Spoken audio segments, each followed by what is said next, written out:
Kembali lagi di Fusbolista Ale.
Akhirnya udah beberapa bulan ini kita nggak update tentang Fusbolista ya.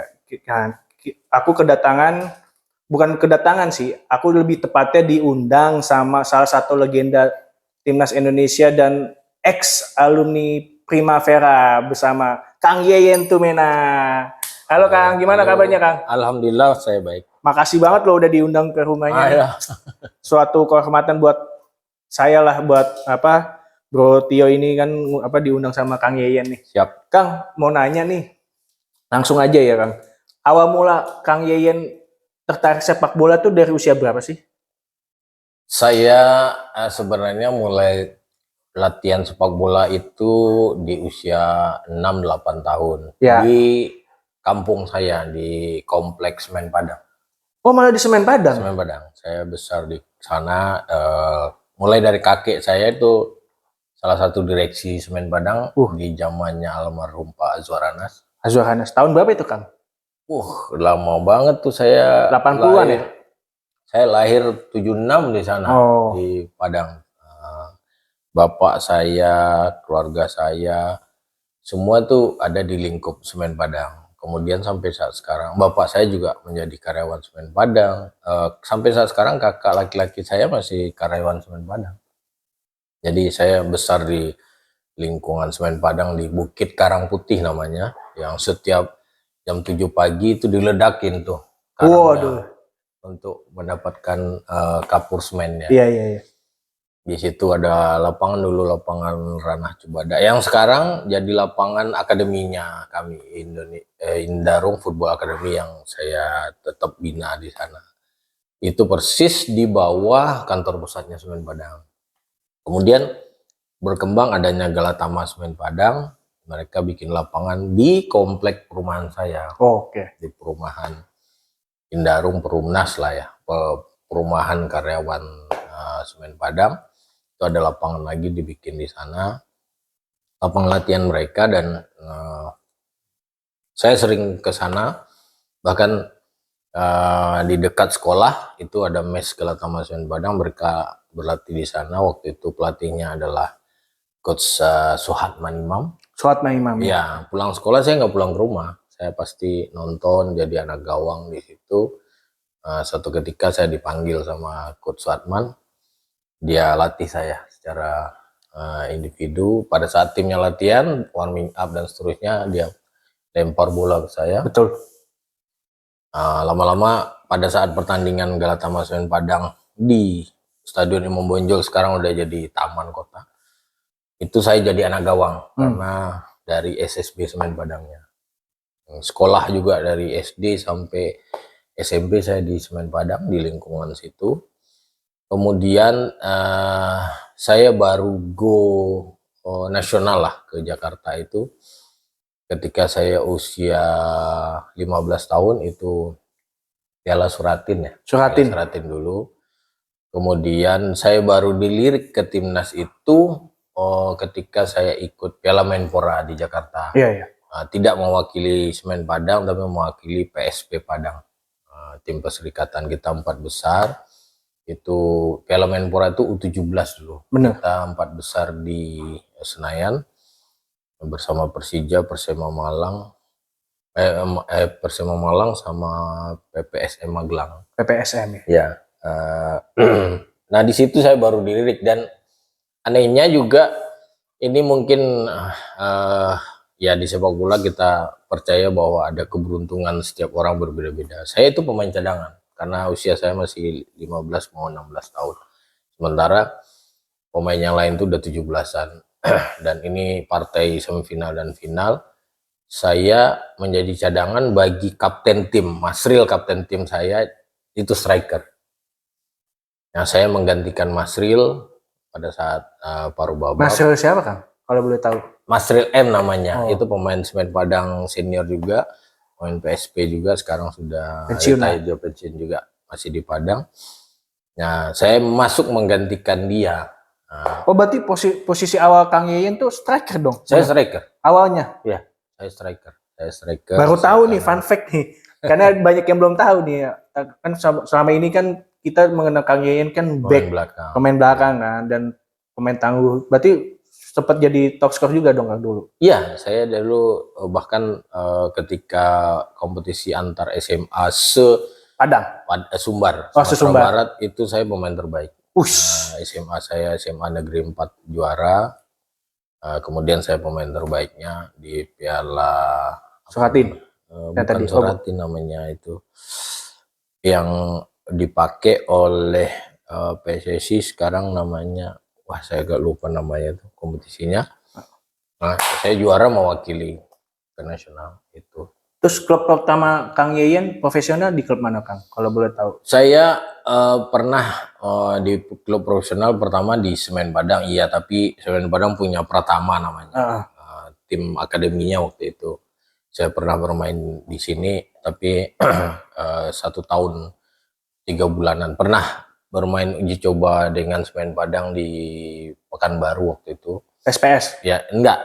Ada kompetisi di mana, di Caltech. Oh, di Caltech. Yang mengundang Semen Padang, Persija, dan beberapa tim itu. Saya main atas nama Semen Padang. Tapi resmi saya dicatat sebagai pemain profesional itu setelah saya kembali dari Primavera. Ya.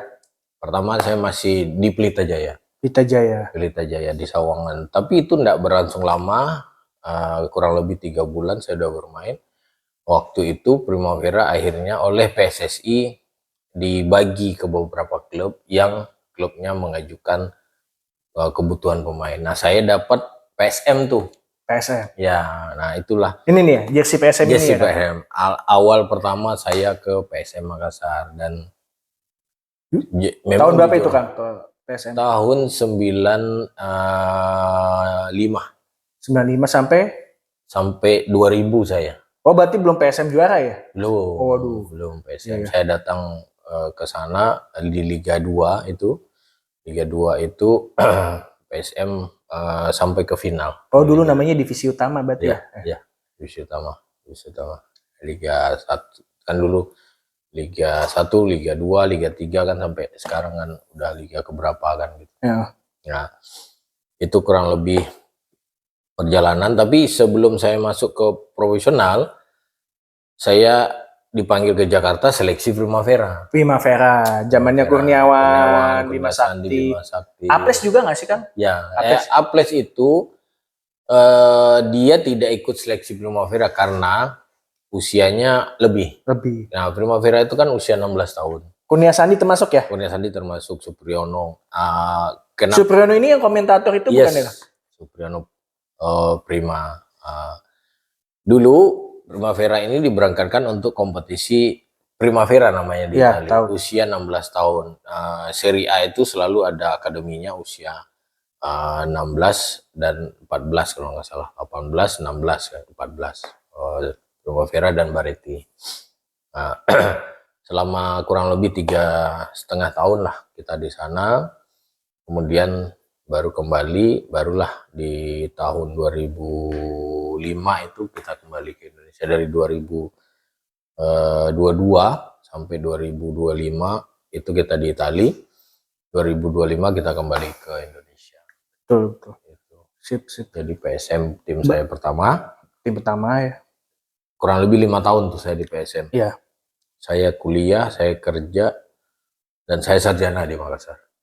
S1 akuntansi. Kemudian habis itu sampai tahun 2000 PSM juara, saya pindah ke Persikota Tangerang.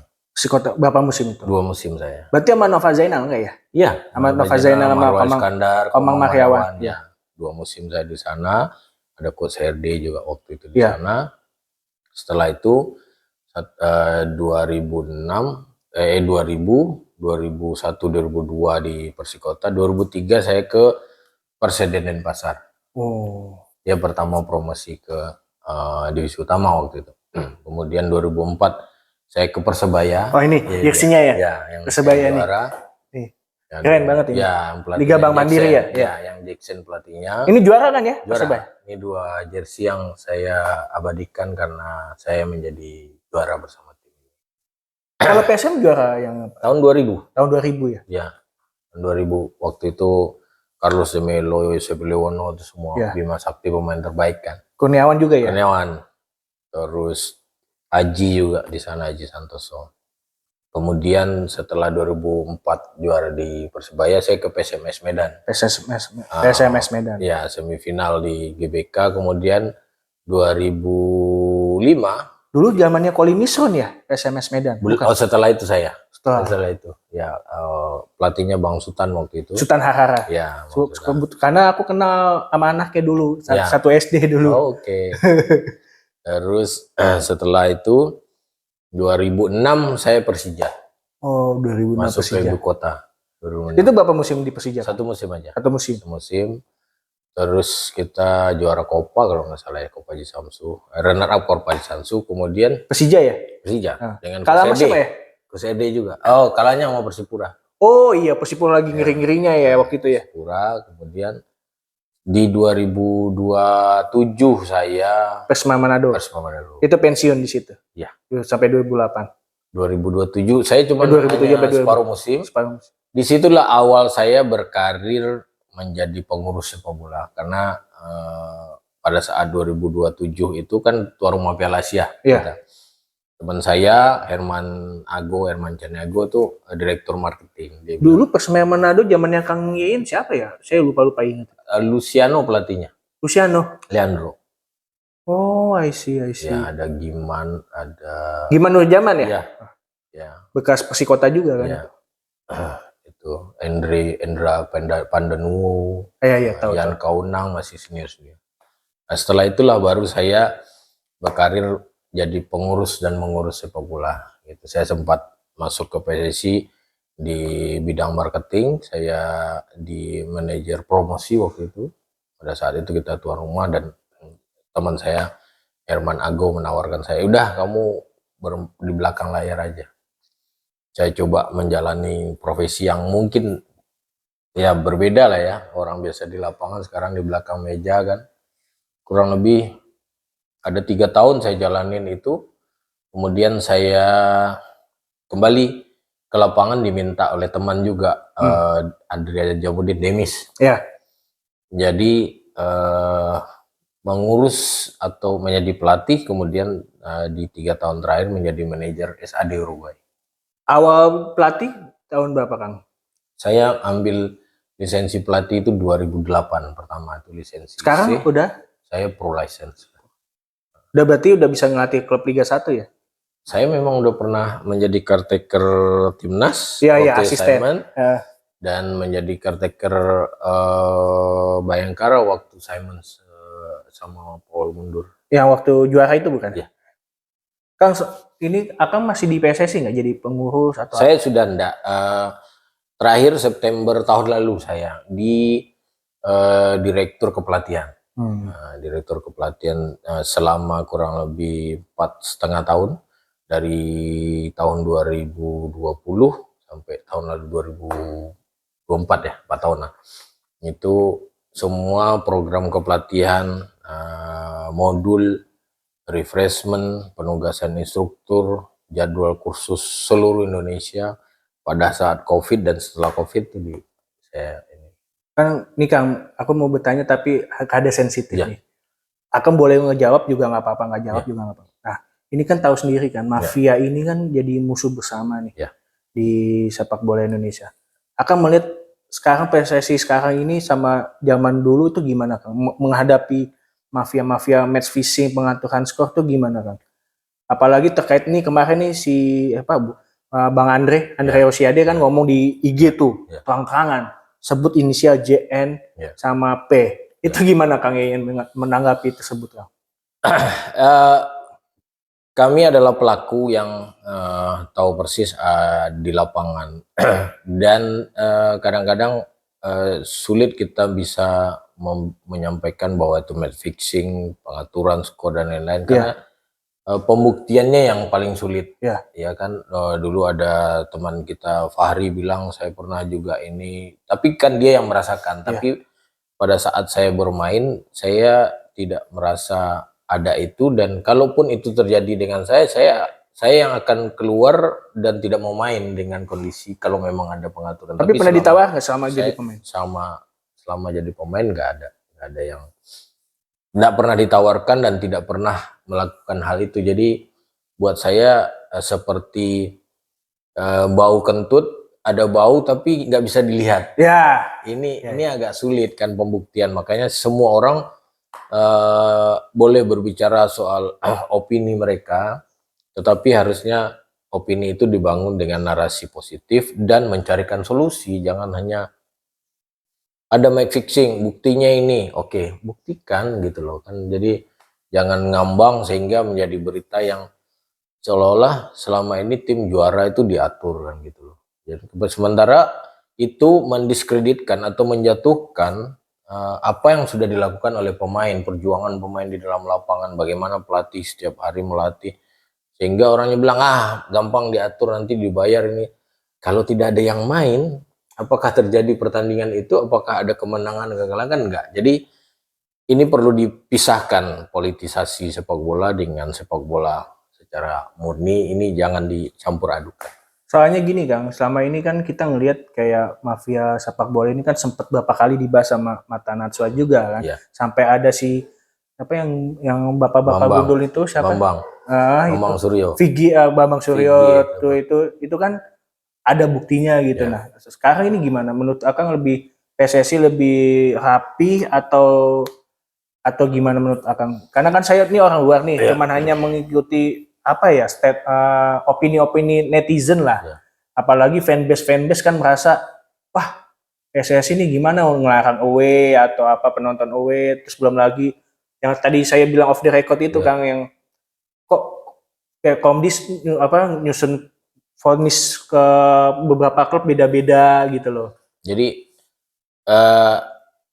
terkait hukuman Komdis, saya kebetulan pernah punya pengalaman 2 musim bahkan di 2 turnamen.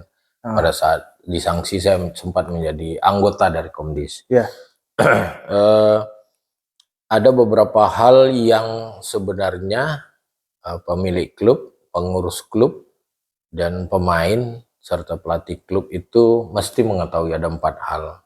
Setiap kompetisi mau dimulai itu ada 4 hal yang selalu disepakati. Pertama, perjanjian antara pemilik klub dengan liga dan PSSI. Betul. Ya, agreement club competitions. Itu mencakup semuanya, title kompetisi, subsidi yang diterima, hukuman kalau dia mundur di tengah jalan dan resiko apa dan seterusnya. Itu PTA-nya. Kemudian ada rule of the game-nya FIFA. Ini setiap tahun diupdate oleh IFAB, aturan permainan yang ada. Kemudian yang ketiga, aturan kompetisi yang setiap negara berbeda, setiap tahun pasti ada kebutuhan yang berbeda, misalnya jumlah pemain asing, pemakaian VAR dan seterusnya.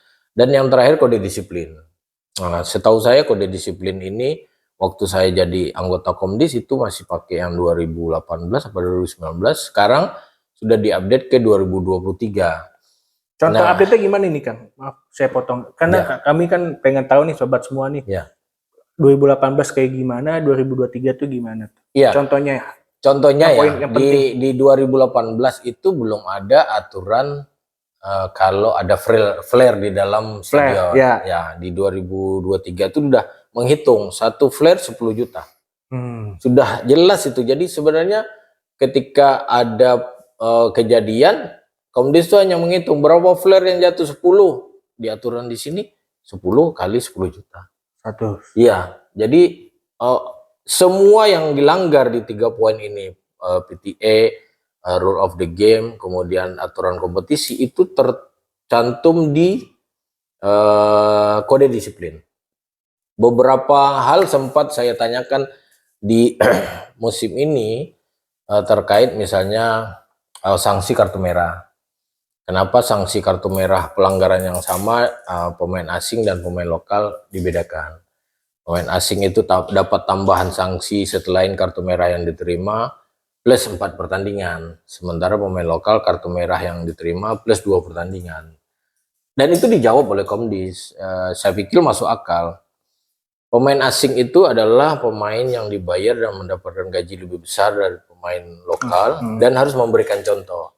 Sehingga hukumannya ditambahkan. Nah, berarti kan itu revisi atau tambahan dari bunyi dari kode disiplin yang sudah diatur. Ya, saya pikir hal itu pasti akan diupdate terus karena sesuai dengan kebutuhan kompetisi di setiap musimnya.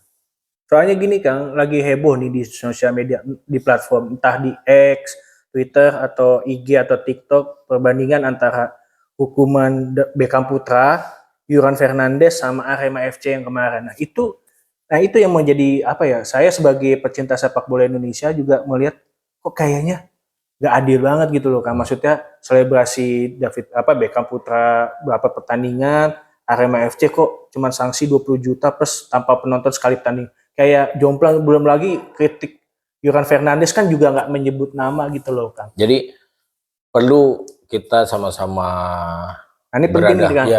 berada di frame yang sama ya.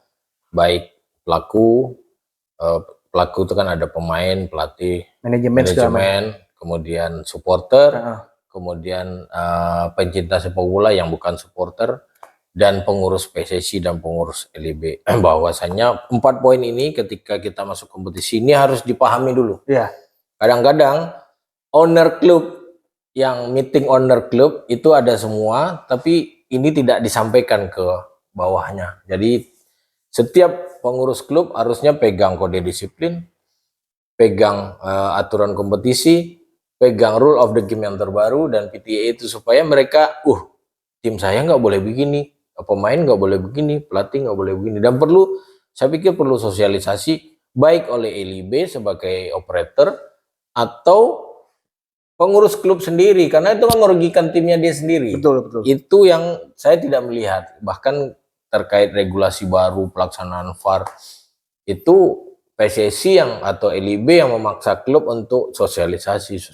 Kan harusnya klub untuk menjaga tidak kena sanksi, pengurangan subsidi, poin dan sebagainya, harusnya secara internal mereka jaga dirinya lah, diajarkan lah semua pemainnya. Nah, ini yang saya melihat bahwa tadi saya bilang terkait kasus Beckham mungkin sudah ada makanya mesti patokannya adalah baca kode disiplin.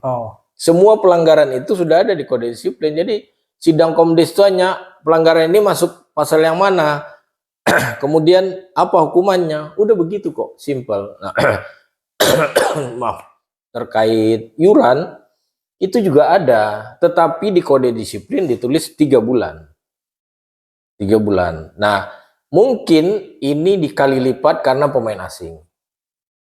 Jadi di kode disiplin itu pelaku, pemain, pelatih tidak boleh menjelekkan produk dari kompetisinya sendiri. Kalau Yuran gak jelas, dia menyatakan bahwa cari uang di Indonesia, kalau mau prestasi jangan. Artinya Yuran menyampaikan ke dunia luar bahwa kompetisi ini nggak benar. Itu menurut saya itu juga tidak baik, karena Yuran mendapatkan segala sesuatu, udah 3 musim dia di sini. Tapi kan Yuran juga dapat dukungan dari API juga. Iya.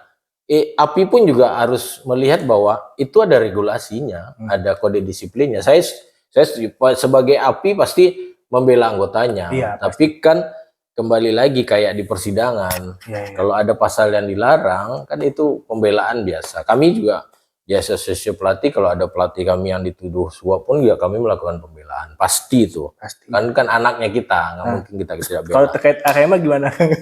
Arema FC. Memang sama, kan itu kan baru pertandingan pertama. Kan di bawah itu selalu ada jika ada pengulangan kasus yang sama akan mendapatkan hukuman lebih berat. Jadi kan ini baru Arema yang lempar bus ya. Ini kan pertandingan pertama dia setelah berapa tahun tidak main di sana. Artinya ini berlaku kali pertama. Kalau nanti main di sana lagi ada pelemparan lagi, bisa jadi kelipatannya lebih parah lagi. Jadi poin itu yang harus kita sama-sama kali, bahwa jangan melihat oh ini karena Arema, ini karena Persija, ini karena PSM, ini karena Persib. Jangan. Kalau menurut saya kita harus melihat dari kacamata yang netral. Bahkan teman-teman yang punya keilmuan terkait kehukuman sepak bola kayak Eko Mau, saya setuju dengan apa yang disampaikan di kolom komentar dan di video yang dia tampilkan. Dia tahu persis bahwa memang itu kesalahan dan seterusnya. Soalnya gini Kang, kalau yang terkait Arema FC ini, soalnya berkaca juga ke kasus PPSM Magelang, yang dihukum nggak akan boleh ikut Liga 4 lagi kan untuk musim depan. Tapi faktanya waktu kasus tragedi Kanjuruhan, Arema diberi kesempatan bermain di Liga 1 gitu loh Kang. Kayak ya kesannya ya aku sih juga nggak bisa menyalahkan, mengkritisi supporter juga. Aku juga nggak membenarkan apa yang dikatakan PSSI kan. Aku lebih di sini kan lebih pengen dari kacamata Kang Yeyen yang pernah sebagai pengurus mengenai Komdis gitu loh, maksudku gitu. Kalau bicara PPSM Magelang, itu ranahnya ada di bawah Asprof Jawa Tengah. Jadi kompetisi, jadi ketika kompetisi Asprof Jawa Tengah pun mereka punya kode disiplin sendiri. Karena ketika ada pemukulan pemain, kan yang mengeluarkan sanksinya bukan Komdis PSSI, Komdis Asprof. Nah, di situ mereka juga menyepakati bahwa kalau ada perkelahian dan seterusnya, klub didis, dan semua peserta itu kan sebelum kompetisi dimulai mereka udah sepakat. Jadi jangan kita samain kok ini begini, kok ini begini, jangan diadu nih, karena kompetisinya berbeda, regulasinya beda, operatornya beda. Itu jadi kita harus melihat dari kacamata yang netral. Jadi bukan tendensi saya mau pihak ke sana ke sini. Jadi kita sama-sama kali dari segi hukumnya, dari segi regulasinya, dari segi internasional regulasinya, kemudian dari kesepakatan klub ikut di awal. Itu kira-kira. Oke, penjelasan Kang Yeyen semoga bisa menjawab ya untuk sobat semua ya. Masalah setuju nggak setuju, aku kembaliin ke kawan-kawan semua lah, ke cobat-cobat semua ya kan. Nah, ini kembali lagi ke kegiatan Kang Yeyen nih. Sekarang kan jadi direktur teknik di Maluku Utara, dan saya apresiasi lah Maluku sekarang ini kan peringkat 4 ya. Bahkan sampai akhir musim peringkat 4 sudah terkunci. Sudah terkunci. Nah, itu gimana bagi tipsnya dong Kang? Gimana biar klub-klub promosi itu bisa termotivasi kayak Malut begini loh? Nggak ada yang istimewa sih sebenarnya, tapi nggak ada yang istimewa nih, mantap ini. Karena saya jadi direktur teknik bukan hanya di Malut, sebelumnya juga saya direktur teknik di Bayangkara, dan ketika saya menjadi direktur teknik membangun tim itu dari nol. Betul. Dari nol. Ketika Bayangkara jadi hanya ada 2 orang yang itu yang waktu juara ya? Ya, ikan tahun keduanya baru juara. Oh ya, tahun keduanya. 2006 pada saat COVID, presiden minta 2006. 2016. Oh, 2016. Maaf. 2015 kan kita sanksi FIFA itu. Nah, timnas nggak bisa kemana-mana. 2016 kan ada Piala Bayangkara, Piala Jenderal Sudirman, dan akhirnya disitulah muncul tim dari Polri dan tim dari TNI kan, PS Tira dan seterusnya. Pada saat itu saya yang diminta membentuk tim baru untuk Polri, ditunjuk oleh dari LIB waktu itu, Liga waktu itu, belum LIB, Liga Indonesia. Saya kemudian Tigor yang diminta membantu PS Tira waktu itu, membangun tim dari nol, dari belum ada orangnya sampai kita bikin strukturnya, rekrutmen mulai dari staff, pengurus yang ada di dalam, kemudian rekrutmen pelatih, rekrutmen pemain. Nah, ini yang kadang-kadang orang lupa bahwa dianggap sama direktur teknik itu dengan pelatih kepala. Ini yang berbeda. Jadi pelatih kepala sendiri, direktur teknik sendiri, karena direktur teknik ini di bawahnya adalah pelatih kepala semua kelompok umur, senior, akademi 20, 18, 16, tim supporting teknis dan tim supporting non teknis. Jadi banyak nih pekerjaannya direktur teknik. Jadi mulai dari struktur, pembentukan organisasi tim, target, kemudian menentukan, bahkan saya sampai membuatkan budget jangka pendek, jangka panjang, dan seterusnya. Kemudian mulai dari rekrutmen pelatih, asisten pelatih, staf mereka, kemudian pemain dan seterusnya. Jadi begitu juga di Malut. Jadi bukan pekerjaan yang gampang dan perlu pengetahuan. Apalagi pelatihnya salah satunya pelatih lokal loh, Imran Al-Maruri kan, legenda Persija juga. Betul. Kan. Kami kemarin di awal ketika ketemu dengan owner Malut ini, beliau sangat mendukung tim supportnya itu semuanya lokal dan kalau bisa putra daerah, karena owner kita ini awalnya membentuk ownernya siapa kan namanya kan? Pak David Glenn. Oh, David Glenn ya, Pak David. Ya, dengan Pak Kenneth Jeskiel, anak putranya beliau yang menjadi presiden.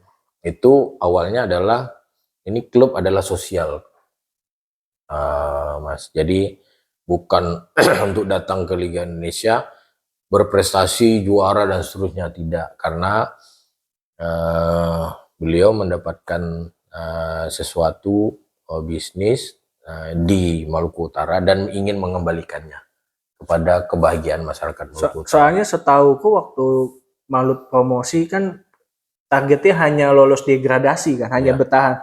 Tapi kan di luar tidak sebagus sekarang ini kan yang masuk 4 besar itu, di luar ekspektasi pecinta sepak bola lah. Nah, itu apa sih yang diterapin sama Coach Imran dan kawan-kawan ke pemain? Kalau boleh tahu isi dapur Malut ini. Tidak ada yang istimewa dari yang kita lakukan, tetapi kita melakukan segala sesuatu sesuai panduan. Di kepelatihan kami, saya kebetulan dengan Coach Imran itu ketika diambil pro di tahun 2003-2004, saya adalah instrukturnya. Oh, instrukturnya ya, saya sudah instruktur pro license, pro A dan semuanya. Kebetulan saya mendapatkan license untuk menjadi instruktur itu setelah saya ikut beberapa kali tes instruktur di FIFA. Dan pada saat itu Imron yang mengajak saya untuk ketemu dengan owner ini. Kita bertemu bertiga, kita bicara. Pertama pelatihnya lokal ya Imron, kemudian pemiliknya adalah orang Maluku Utara yang ingin membahagiakan. Ada 3 konsep yang kami utarakan di situ, di mana memberikan kesempatan bagi saudara-saudara kami di Maluku Utara, kemudian berbagi kebahagiaan bagi masyarakat Maluku Utara yang Maluku Utara yang rindu ada sepak bola di daerah. Soalnya saya pernah ke Ternate, Kang, pernah lewat ke Stadion Kirahait.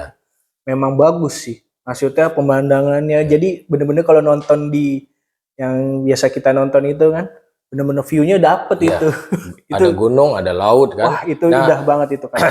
Itu pun juga di musim pertama di Liga 2 kita nggak bisa main di sana, Bang. Iya, tahu. Karena stadion itu boleh dibilang harus direnovasi total. Jadi kurang lebih hampir setahun, satu musim kurang lebih 10 bulan. Kemudian 2 bulan berikutnya kita masih memperbaiki banyak standar. Karena tiba-tiba kita naik ke Liga 1. Soalnya yang kita tahu tinggi. Kan Persiter kan, Persiter Ternate. Ya, dulu ada Persiter. Zamannya Rahmat Rifai kan. Iya, terakhir Rahmat Rifai. Makanya waktu itu 2022 tuh belum ada tanda-tanda renovasi nih, ditutup kan. Tapi pas Malut jadi direnovasi. Bagus banget ini stadionnya. Jadi udah bertaraf internasional berarti ya kan? Ya, belum internasional karena kita belum single seat. Oh, belum single seat ya masih yang Kemudian safety and security-nya kurang ya. ya kalau untuk standar internasional mungkin juga masih kurang. Ruang ganti? Ruang ganti harus 2, kita baru punya 1. Oh, Kemudian lighting-nya mungkin harus nambah. masih Kemudian banyak perbaikan juga ya. ya, kemudian kesulitan lainnya di stadion itu adalah area parkir. Oh, Karena itu iya. jalan raya yang dekat sekali. Iya, paham. Kemudian rumah penduduk kan kalau dilihat di TV orang bisa nonton dari rumah ke Iya. stadion. Enak itu. Jadi Tanpa tiket. jadi pada saat kita di klub Lasengsin pun juga belum bisa mendaftarkan Stadion Karyaha sebagai home ketika kita lolos di Piala Asia. Betul. Atau apapun, karena ya banyak aspek lah yang belum siap kaminya, memang belum pelan-pelan berbenah. Jadi kita mendaftarkan malah GBT. GBT ya. Ya, Gelabung Tomo. Oh, baru tahu ini. Ya. Tak pikir di Kiraha itu kan. Ya. Kalaupun nanti kita lolos, insya Allah ya kalau Tuhan mengizinkan kita lolos ke Asia atau ASEAN, mungkin kita tidak akan main di Ternate. Ini kenyataan yang harus kita akui, karena kan ada stadion alternatif pertama dan alternatif kedua. Nah, alternatif pertama untuk kita ajukan Stadion Kiraha itu ditolak. Gitu. Tapi secara keseluruhan gaji di Malut lancar ya Kang ya? Kan permasalahan klub di Indonesia ini gaji mandek kayak PSIS lah contoh, atau yang mau degradasi ini. Malut aman ya berarti ya Kang? Alhamdulillah kita sih sampai saat sekarang tidak ada gangguan finansial ya. Tapi mudah-mudahan ini terus ya. Karena kan Amin. Gejolak global finansial ini kan kita nggak tahu ya ke depan seperti apa. Kita berharap kita lancar-lancar saja, dan sejauh ini tidak ada masalah. Bagus lah, maksudnya kan persoalan dari dulu sampai sekarang kan Liga Indonesia masalah gaji, tunggak gitu kan. Tapi di Malut aman berarti ya Kang? Insya Allah aman. Nah ini lompat ke pertandingan ini Timnas Indonesia Kang. Antara Indonesia versus Cina dan Jepang versus Indonesia. Kalau Jepang versus Indonesia udah pasti Jepang lolos lah, udah otomatis. Nah ini pertarungan hidup dan mati Cina sama Indonesia ini Kang di GBK nanti. Menurut Akang pulangnya gimana Kang? Sejauh ini saya melihat komposisi, apalagi sudah tahu. Kan ada 32 pemain nih, tapi kan nanti ada 23 yang dibawa ke lawan Cina sama Jepang nih. Ada Pais dan Marcelino aja yang tidak bisa main. Saya pikir masih komposisi yang terbaik yang dimiliki Patrick Kluivert, karena ada tambahan duo Sayuri, kemudian Lili Pali kan. Menurut saya ini menjadi opsi sebenarnya di sisi sayap dan bagian depan, yang memang sebenarnya kita harus memanfaatkan itu, karena kelebihan sepak bola Indonesia di Asia itu diakui bahwa Indonesia punya kecepatan. Berbeda kalau kita lihat Thailand cepat, Vietnam cepat, lebih natural. Kalau kita bicara di AFC itu, Indonesia itu lebih natural kecepatan dan tekniknya dibandingkan negara ASEAN yang lainnya. Nah, dengan kondisi dengan Cina, saya pikir kita punya kans main di kandang. Komposisi tim lebih bugar karena istirahat kompetisi sudah agak lebih sedikit lama dan punya waktu bergabung lebih lama dibandingkan ketika mereka ke Australia. Mereka nggak punya waktu berlatih bersama. Dan saya yakin teman-teman akan bermain lebih lepas, lebih baik di pertandingan. Dan kalau kita lihat di pertandingan lawan Jepang, kan pelatih Jepang juga udah bilang dia hanya akan panggil pemain lokal yang main di kompetisi Jepang aja, bukan pemain yang internasional. Artinya di pertandingan melawan Jepang pun juga kita punya peluang untuk apakah seri, tidak mungkin juga, bukan tidak mungkin kita juga bisa menang, karena mudah-mudahan menang. Ya, syukur-syukur Ima udah bagus. Iya. Ya penting jangan kalah di bantai. Saya pikir tidak ada yang tidak mungkin pertama di sepak bola selama fokus dan tentunya ya kemana aja Crystal Palace bisa menang sama City. Ya, itu kan kembali kepada strategi taktik dari pelatih, kemudian bagaimana pemain mengimplementasikan di dalam lapangan. Optimis menang nih Kang lawan Cina nanti? Optimis pasti, tetapi kembali lagi dengan optimisme itu kan semuanya yang jalanin pelatih dan pemain. Jadi hasilnya akan ditentukan oleh mereka, bukan kita yang hanya harus menang. Atau nggak menang kita hujat, enggak, kita tetap apresiasi apa yang mereka lakukan. Nih berandai-andai nih Kang, andai ya Kang Yeyen jadi pelatih saat ini menghadapi Cina lawan Jepang, kan ada 32 pemain nih. Ya. Kira-kira pemain mana ya Kang yang akan dibawa? 20 yang pasti dibawa ya, maksudnya yang 9 pemain yang nggak dibawa lah.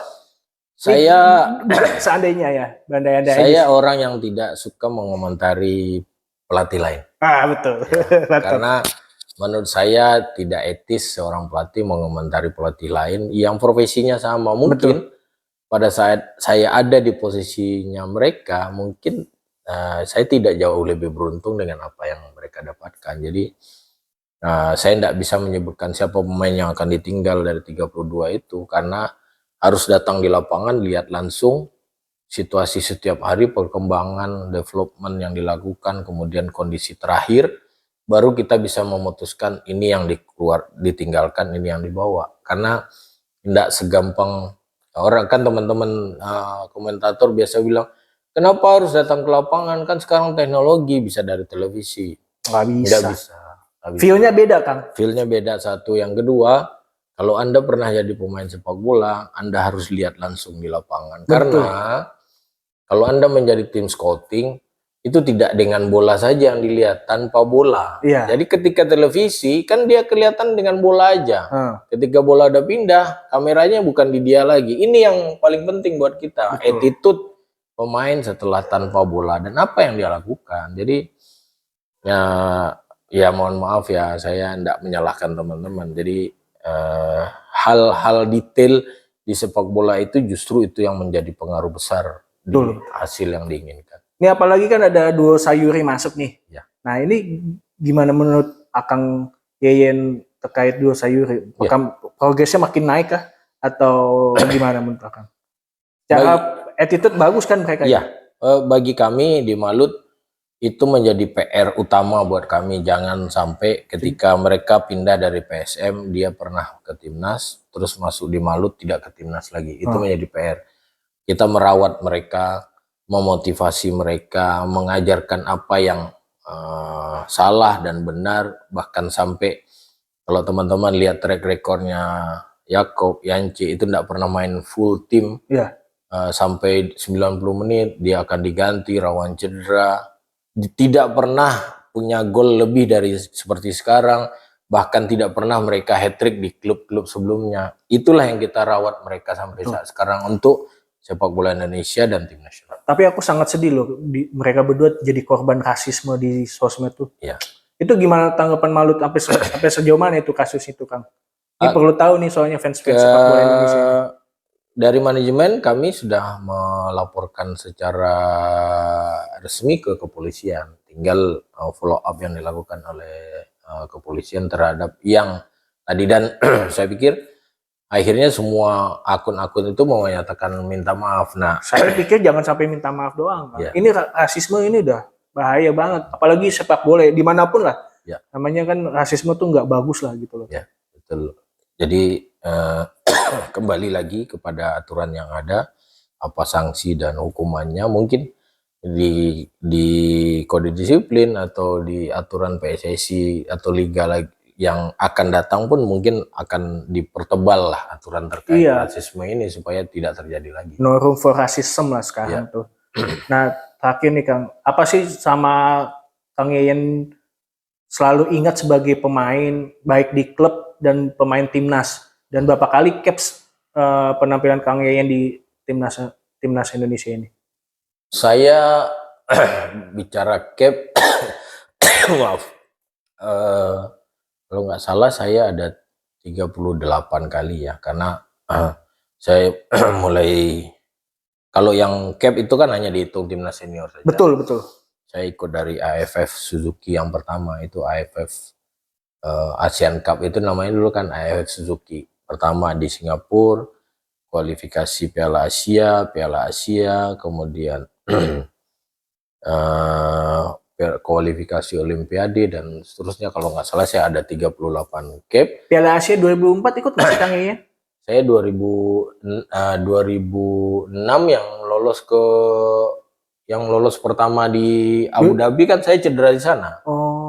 Kualifikasinya di Malaysia, kita menang 7-0 sama India, draw. Yang 96 masuk tapi ya? 96. Yang Go Indah Widodo itu kan ada? Ya, itu saya kan main di situ. Itu Itu gol 96. fenomenal banget itu Iya. Widodo tuh. Sama Widodo, CS Fahri, Iya, iya.